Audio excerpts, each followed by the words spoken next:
കേട്ടോ. ഒരു ഇതിൻ്റെ ചിരട്ട എടുത്തു ഏക്കാലും നമ്മൾ ഈ ഹാങ്കർ ഇവിടെ കെട്ടിയേക്കാം. ഇവിടെ ഉണ്ട്. ഇതിൽ കയറ്റി കിട്ടാം. ഇതിങ്ങോട്ട് കയറ്റിക്ക് അഴിച്ച് കേട്ടോ കേട്ടോ.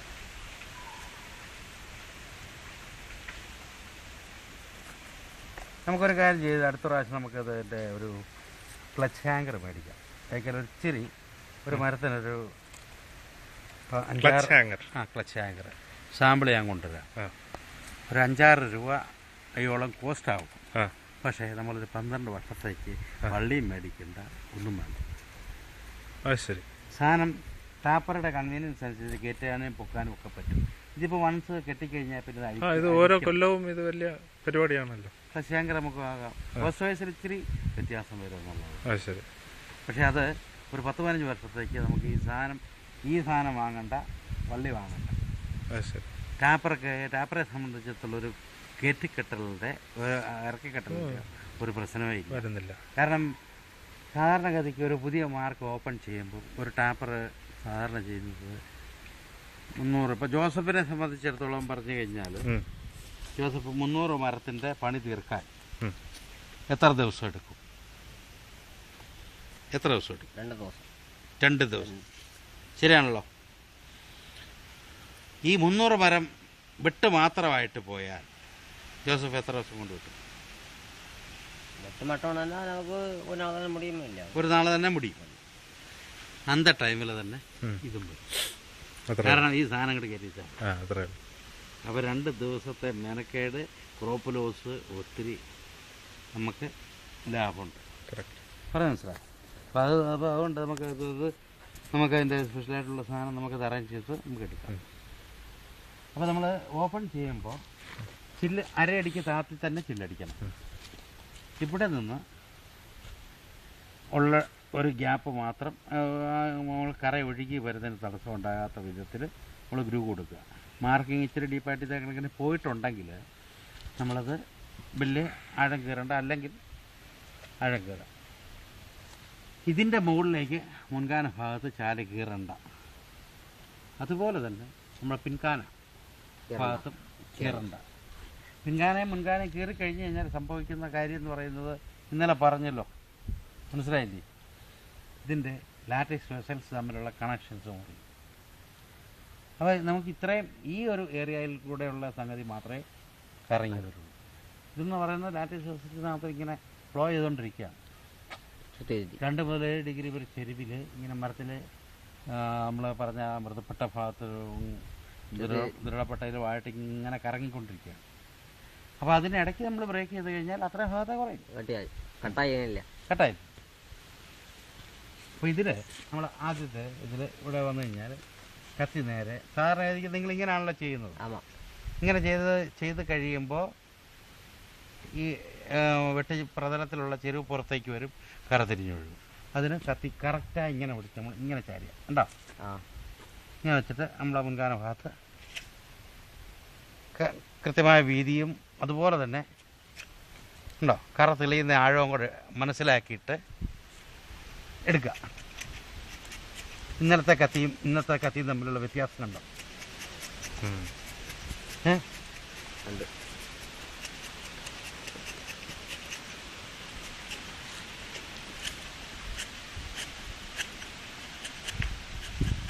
എടുക്കാൻ വരുമ്പോൾ എത്ര നീറ്റായിട്ട് വരുന്നത് കത്തിയുടെ മൂർച്ചയുടെ പ്രശ്നം, മനസ്സിലായില്ലേ? തുടക്കം മുതൽ തന്നെ കറ തിരിയാതെ കപ്പിലെത്തും. നിങ്ങൾ എവിടെയെങ്കിലും കണ്ടിട്ടുണ്ടോ ഇതേ കണക്കിന് ആദ്യത്തെ വെട്ടിൽ കറ തിരിയാതെ വരുന്നത്? ഉണ്ടെങ്കിൽ പറ, ഞാനന്ന് നിങ്ങൾ പറയണേ ഞാൻ ചെയ്തു തരാം. താഴെ നിന്ന് വരുന്നതെന്ന് പറഞ്ഞാൽ അവിടെ ചില്ലടിച്ചതിന് ശേഷം. കാരണം വെച്ചാൽ ഇവിടെ ബാക്കിൽ നിന്ന് വരുന്ന സംഗതി ഒരു ബ്രേക്കും ഇല്ലാതെ സ്പൗട്ടിൻ്റെ എൻഡ് വരെ വരും. അതിനാണ് ഈ ചെരുവ് നമ്മൾ കൊടുക്കണം. അപ്പോൾ ഈ ഒരു സെയിം എഫക്റ്റ് തന്നെയായിരിക്കും ഇൻ ഫ്യൂച്ചറിൽ നമുക്കത് വരുന്നത്. ഈ സപ്പോർട്ടിങ് കട്ട് ഇന്ന് പ്രോപ്പർ ഇൻവേർഡ് സ്ലോപ്പ് ഉണ്ടെങ്കിൽ കൃത്യമായിട്ട് നമ്മുടെ ഇതിലേക്ക് വരും. പറയാൻ മനസ്സിലായി. അപ്പം ഇതേ കണക്കിന് ആദ്യത്തെ വെട്ടിൽ തന്നെ കറ വരുന്ന അളവ് മനസ്സിലാക്കിക്കൊണ്ട് തന്നെ നമ്മൾ തെളിഞ്ഞ് കിട്ടിയിട്ടുണ്ടെങ്കിൽ അടുത്ത ഒരു വെട്ടും കൂടെ ഇപ്പോൾ ജോസഫ് നമുക്ക് കുറച്ചും കൂടെ അടുത്ത ദിവസം വരെ വെയിറ്റ് ചെയ്യാതെ ഉണ്ടല്ലോ ഉണ്ടോ ഈ സപ്പോർട്ടും അപ്വേർഡ് ഡയറക്ഷനിലുള്ള കട്ടും കൂടെ നമുക്ക് ഒറ്റ ദിവസം തന്നെ ചെയ്യാം. അതെന്തിനാണെന്ന് വെച്ച് കഴിഞ്ഞാൽ ഈ നമ്മൾ ഇപ്പം ഓൾറെഡി നമ്മൾ ലേറ്റായിട്ട് ചെയ്യുമ്പോൾ ഈ ആദ്യത്തെ പ്രാവശ്യം വെട്ടുമ്പോൾ ഇച്ചിരി ശ്രദ്ധിച്ച് തന്നെ ചെയ്യണം. കാരണം ഈ ഒരേ വീതിയിലും അതുപോലെ തന്നെ അവിടെ ക്യാമ്പ്യം കട്ടാകാത്ത രീതിയിൽ കത്തി കമഴ്ത്തി തന്നെ നമ്മൾ കമഴ്ത്തുന്നുള്ള പേരില്ലേ, നീന്തരത്തെ കമഴ്ത്തി വെട്ടുന്നുള്ളതാണ്. അപ്പോൾ കമഴ്ത്തി വെട്ടുമ്പോൾ ഉണ്ടോ എല്ലാ ഭാഗത്തും നമ്മൾ കത്തി പോകുന്ന എല്ലാ ഭാഗത്തും ഇതുപോലെ ഇതേ കണക്കിന് ലാറ്റക്സ് വെസൽസ് ഓപ്പണായി വരണം. അപ്പോൾ ഇങ്ങനെ വന്നു കഴിഞ്ഞിട്ടുണ്ടെങ്കിൽ അടുത്ത ഒരു വെട്ടും കൂടെ മുകളിലോട്ട് കയറി കഴിയുമ്പോൾ കറക്റ്റ് നമ്മുടെ ഒരു വിരലിൻ്റെ ഗ്യാപ്പ് വരും. ഈ വിരലിൻ്റെ ഗ്യാപ്പ് എന്ന് പറയുന്നത് നമ്മുടെ ഗൂജ് കത്തിയുടെ വശങ്ങളിലുള്ള വീതിയാണ്. അത് 10 സെൻറ്റിമീറ്റർ. മനസ്സിലായോ? സോറി 10 സെൻറ്റിമീറ്റർ അല്ല, 1.8 സെൻറ്റിമീറ്റർ. മനസ്സിലായോ? 10 സെൻറ്റിമീറ്റർ ഞാൻ അതിൻ്റെ ബ്ലേഡിൻ്റെ നീളമാണ്. സോറി. അപ്പോൾ ഇത് 1.8 സെൻറ്റിമീറ്റർ ഒരു വിരലിൻ്റെ അളവെന്ന് പറയുമ്പോൾ അത് 18 mm എന്ന് പറയുന്നത് 20 mm വരെ ആവാം, പ്രശ്നമില്ല. അത്രയും ഗ്യാപ്പ് ആ ഗ്യാപ്പ് കണക്കാക്കിയിട്ടാണ് നമ്മൾ മുകളിലേക്ക് ചെയ്യുന്നത്. കണ്ടല്ലോ, ഇപ്പം മുകളിൽ നിന്നും കറ തിരിയുന്നില്ല, പോയാൽ താഴെ നിന്നും കറ തിരിയുന്നു. ഈ ലെവലിൽ നമ്മൾ അടുത്ത ഒരു ടാപ്പിങ്ങും കൂടെ കഴിയുമ്പോഴാണ് നമ്മൾ സിവിൽ ചെയ്യുന്നത്. അപ്പോൾ ഇങ്ങനെ ചാരി പോകുമ്പോൾ ആൾക്കാർക്കൊരു ധാരണയുണ്ട് അത്രയും പട്ട പോയല്ലോ. പക്ഷേ ഇത്രയും പട്ട നമ്മൾ അതിൻ്റെ കോർക്ക് സെൽസ് മാത്രം എടുത്തു കഴിഞ്ഞപ്പോൾ ഇതിൻ്റെ ലോവർ എൻഡിൽ നിന്നാണ് നമ്മൾ എടുത്തിരിക്കുന്നത്, അല്ലേ? ആണല്ലോ, താഴത്തെ അറ്റത്തു നിന്ന് നമ്മൾ എടുത്തിരിക്കുന്നത്. അപ്പം നമുക്ക് ഇത്രയും പട്ട നമുക്ക് വേസ്റ്റ് അല്ല. പക്ഷെ പുതിയതായിട്ട് കാണുന്ന ഒരാൾ പറയും, അയ്യോ ഈ ചാരിച്ച വീട്ടിനകത്ത് അത്രയും പട്ട പോകുന്നു. നമ്മൾ ആക്ച്വലി നമ്മൾ ആ പട്ട മാക്സിമം നമ്മൾ വിനിയോഗിച്ചിട്ടുണ്ട്. ഒരു കത്തിയുടെ ഇതിലാണ് നമ്മൾ എടുത്തിരിക്കുന്നത്. നമുക്ക് നഷ്ടമല്ല. ഇതിപ്പോൾ ആൾക്കാർ കാണുന്നവർ എപ്പോഴും അതിനെക്കുറിച്ച് പറയും, പട്ട നഷ്ടമാണ്, മറ്റേതാണ്, മറിച്ചാണ്. அப்படி தொடங்கியிருந்தால் நாங்கள் என்ன பண்ணணும்னாக்கா இட்டையிലുള്ള എന്താ ക്യാപ്പ് വിട്ടുകിട്ട് കൊണ്ടുപോയിடும். അത് കത്തി ചാരണം, കത്തിക്കാറ് ശരിക്കും കമത്തണം. നിങ്ങൾ പഴമക്കാർ ടാപ്പിങ്ങാരും തന്നെ കത്തി കമത്തി വിട്ടത്തില്ല. കാരണം എന്താണെന്ന് അറിയുമോ? അപ്പം ഞാനിപ്പോൾ ഇത്ര സമയം എടുത്തിട്ട് തന്നെ ചെയ്തപ്പം ഇതിൻ്റെ എഡ്ജ് ഇങ്ങനെ മുകളിലേക്ക് ഇങ്ങനെ എടുത്താണ് നമ്മൾ വെട്ടിയത് പുറത്തേക്ക്. പക്ഷെ നിങ്ങൾ എടുത്ത് വെട്ടാത്തത് കൊണ്ട് ഈ ഇവിടെ ഈ ഇളമ്പട്ടയിൽ ഈ കത്തിയുടെ ഇവിടെ ഏറും, കത്തി പിടിക്കും. അപ്പോൾ അതുകൊണ്ട് നിങ്ങളെന്ത് ചെയ്യും? ഇച്ചിരി തിരിച്ചു പിടിക്കും. ഇങ്ങനെ പോകേണ്ടതിന് പകരം ഇങ്ങനെ തിരിച്ചു പിടിക്കും. അപ്പോൾ എന്താ പറ്റുന്നത്? ഈ ഇപ്പം ഈ കിട്ടിയിരിക്കുന്ന കുഴി മാറി ചെരിവ് വരും. ചെരിവ് വരുമ്പം ഇപ്പം എല്ലാ ഭാഗത്തൂടെ കറ ഒരുപോലെ ഒഴുകി വരുന്നുണ്ടല്ലോ. ഇവിടെ താഴെ ഒന്നും പോകുന്നില്ല മുകളിലെത്തത്. അപ്പൊ നമ്മൾ അത് കിട്ടുന്ന കത്തി ഇങ്ങനെ പോകുന്നുണ്ടാ. ഇങ്ങനെ പോയാൽ ഈ പറയുന്നതിന് വ്യത്യാസം വരും. അതിന്റെ വ്യത്യാസം അടുത്ത മരം നമുക്ക് ജോസഫിനെ കൊണ്ട് ഓപ്പൺ ചെയ്യിച്ചു. അപ്പോൾ അതിന്റെ വ്യത്യാസം മനസ്സിലാവും. അങ്ങനെ കറക്ഷൻസ് നമുക്ക് ചെയ്യാം. കാരണം നമ്മളിത് തെറ്റുണ്ടെങ്കിലേ ശരിയുള്ളൂ. പറഞ്ഞ മനസ്സിലായി? അപ്പോൾ അത് ഒന്ന് ചെയ്ത് പഠിക്കുക.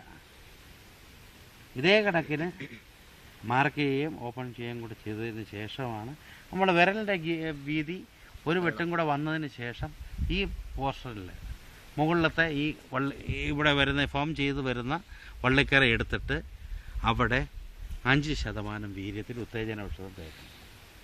5% വീര്യം എന്ന് പറയുമ്പോൾ എത്രയാണ്? ഒന്നിനൊന്ന്. അപ്പം ജോസഫ് വെട്ടിക്കൊണ്ടിരിക്കുന്ന ഈ മരം 300 എണ്ണം വരുന്ന ബ്ലോക്കാണെങ്കിൽ അതിൻ്റെ ഒന്നിനൊന്നെന്ന് പറയാൻ എത്ര വരും? 150 അല്ലേ? 300 നമ്മൾ രണ്ടായിട്ട് തിരിക്കുക, 1 2 അല്ലേ? അപ്പം 150 മരുന്നും 150 പാമ്പും നല്ല രീതിയിൽ മിക്സാക്കി നമ്മൾ ഈ മുകളിലെ വള്ളിക്കര എടുത്തിട്ട് അവിടെ തേച്ച് കൊടുക്കുക. തേച്ചതിന് ശേഷം നമുക്ക് മിനിമം 48 മണിക്കൂറെങ്കിലും വേണം. അതായത് നമ്മൾ 3 ദിവസത്തിലൊരിക്കൽ വെട്ടുമ്പോൾ ഇന്ന് വെട്ടിയ ബ്ലോക്കാണെങ്കിൽ നാളെ നമ്മൾ ഈ പ്രോസസ്സ് ചെയ്താൽ നാളെ മറ്റേ സെക്കൻഡ് പാർട്ടാണ് വെട്ടുന്നത്, അതിൻ്റെ അടുത്ത ദിവസം 3-ാം പാർട്ടാണ് വെട്ടുന്നത്. അടുത്ത ദിവസം നമ്മൾ ടാപ്പിങ്ങിൽ വരുമ്പോൾ കറക്റ്റാണ് നമുക്ക് 48 മുതൽ 62 മണിക്കൂർ വരെ വരും. പറഞ്ഞാൽ മനസ്സിലായി? ആ രീതിയിൽ അങ്ങോട്ട് നമ്മൾ ശരിക്കും പ്ലാൻ ചെയ്തിരുന്നാൽ മതി കേട്ടോ. അപ്പോൾ അതെ, ആദ്യം ചാല് കയറി ചില്ലടിക്കണം. നിൽക്കി അത് വിട്.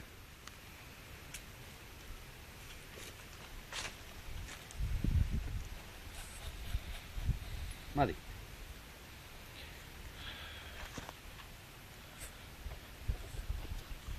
ഇതിനൊക്കെ കുറച്ച് ദിവസങ്ങളും സമയങ്ങളും എടുക്കുന്നു. അങ്ങനല്ല, അങ്ങനെ മടക്കരുത്. 4 എങ്കിലും പിടിച്ച് ഒറ്റ മടക്കരുത്. ഇങ്ങനെ എന്നിട്ട് കണ്ടു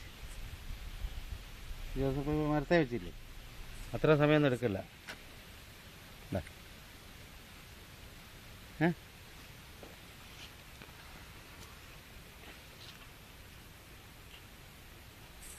ശരി,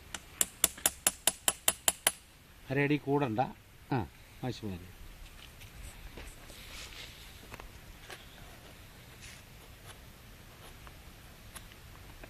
മൂർച്ച ഉണ്ടോ ജോസഫേ? ഇന്നലത്തെ കഴിഞ്ഞ് മൂർച്ച വന്നു. നമ്മൾ ചെറിയൊരു അഭ്യാസം ചെയ്തതുകൊണ്ട്